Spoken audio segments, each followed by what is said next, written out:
L'immigration clandestine ne doit pas être tolérée. C'est en résumé la position très ferme qu'a eue le président de la République hier sur Antenne 2. Il a même réclamé des sanctions accrues à l'égard des entreprises qui recourent à cette main-d'œuvre. On l'écoute. Un clandestin, il doit être renvoyé chez lui. Mais il doit être renvoyé dans les conditions du droit. Il se plaint, il dit c'est injuste. Je ne suis pas un clandestin, ou il emploie la raison qu'il veut, naturellement. Et le tribunal, il a 24 heures pour ça. C'est pas très long, hein. Surtout, un immigré n'est pas toujours très informé du droit français. Et ensuite, le tribunal, il a, lui, 48 heures. La décision du tribunal n'est pas suspensive. Il appartient à ce moment-là au ministre de l'Intérieur d'appliquer l'arrêté préfectoral contre lequel on s'est prévalu.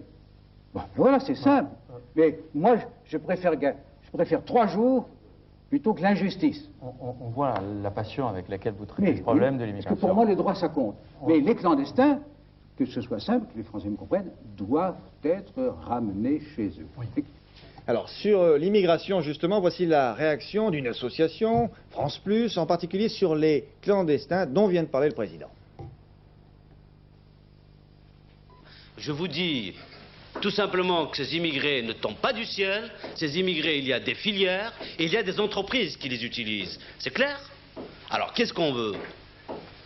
Ou bien, ces entreprises, on va voir ces entreprises, on leur dit, est-ce que vraiment vous avez besoin de ces clandestins? Alors faisons un statut.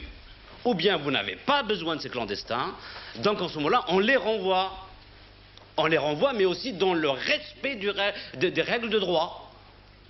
Mais je crois que ça c'est très clair. Mais c'est pour ça que je demande aussi au CNPF, à toutes les organisations, PMI, PME, etc., de s'exprimer sur cette question. Puisque le président de la République a été très clair hier. Il a dit que nous allons prendre des sanctions très lourdes par rapport à certains industriels. Alors maintenant, la balle est du côté des industriels. À propos